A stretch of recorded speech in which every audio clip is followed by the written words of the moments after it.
સુરતમાં છેલ્લા 2 દિવસથી સરકાર દ્વારા રેડ એલર્ટ જાહેર કરવામાં આવ્યું હતું, ત્યારબાદ જે નીચલા જે વિસ્તાર છે ત્યાં પાણીનો ગરકાવ થયો છે. હાલ હું સુરતના મીઠીખડી વિસ્તારમાં આવેલું છું, જ્યાં તમે જોઈ શકો છો કે કઈ પ્રકારે જે લોકો છે તે બહાર જનજીવન જે છે તે અસ્તવ્યસ્ત થયો છે. લોકો જે છે તે લોકોને ખૂબ જ હાલાકી જોવા મળી રહી છે. આ એલર્ટ વચ્ચે સતત વરસેલા વરસાદ અને ઉપરવાસમાં આવેલા પાણીના કારણે હાલ હું સુરતની મીઠીખાડી વિસ્તારમાં ઊભો છું, જ્યાં હજુ પણ પૂરની સ્થિતિ યથાવત જોવા મળી રહી છે. મારી પાછળ તમે જોઈ શકો છો કે ખાડીના જળસ્તર હજુ પણ ખૂબ જ ઊંચું છે.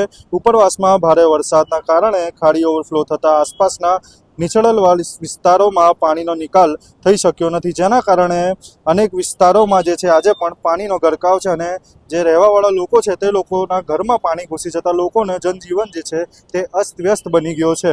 હવે જોવાનું રહેશે કે આ પાણીનો નિકાલ ક્યાર સુધી થશે અને લોકોને જે ગાડીઓ છે તેઓ ખરાબ વાહનો જે છે તેઓ પાણીમાં ડૂબી ગઈ છે. વેપાર ધંધા પર પણ અસર પડી રહી છે. અહીંયાના લોકોનો જે છે તે ભારી મુશ્કેલીનો સામનો કરવો પડી રહ્યો છે. સ્થાનિક પોલીસ હોય કે જે પણ પ્રશાસન જે છે તેઓ દ્વારા અહીંયા કામગીરી કરવામાં આવી રહી છે. સતત લોકો સુધી ફૂડ પેકેટ હોય કે પાણી હોય તે પહોંચાડવાની કામગીરી જોવા મળી રહી છે. આપણે હાલ લોકો જોડે વાત કરવાનો પ્રયત્ન કરીશું કે કઈ પ્રકારની સ્થિતિ છે અને શું કહેવું છે લોકોનું. जी भाई जी, आप यहीं रहते हो या आप यहाँ रहते हो? जी, ये पानी की जो समस्या है कब से कितने समय से ऐसे रहता है? कायम ऐसा ही रहता है? कायम रहता है, बारिश होगा हमेशा बढ़ जाता है। तो इसका कुछ निवारण एसएमसी द्वारा तंत्र द्वारा निकाला कुछ नहीं होता है, बार बार बढ़ जाता है।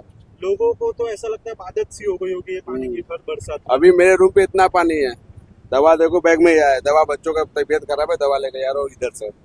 नहीं क्या कहना चाहोगे कि जैसे आदत लोगों को हो गई है तो ये तबीयत बिगड़ती होगी, अनाज है, कपड़ा है, किताबें है, सब बिगड़ती होगी, उस पे क्या कहें? सब बिगड़ती है ना, सब क्या करें, सब परेशान है, नुकसान है, परेशान है, सब क्या करेंगे।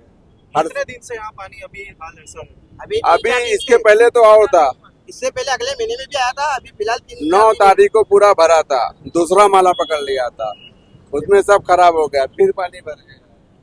જેમ કે લોકોનું કહેવું છે કે આની પહેલા જે વરસાદ 6-7 તારીખની વરસાદ હતી તેમાં બીજા માળ સુધી પાણી જે હતું તે ચડ્યો હતો. હાલ ગયા ફેરીથી ઓછું પાણી છે, પણ જે નુકસાની છે તે બહુ જ જોવા મળી રહી છે. જેમ કે છોકરાઓની પુસ્તક હોય કે દવા હોય કે જે પણ વસ્તુઓ હોય તે બધું જે ખૂબ જ નુકસાન થતું હોય છે.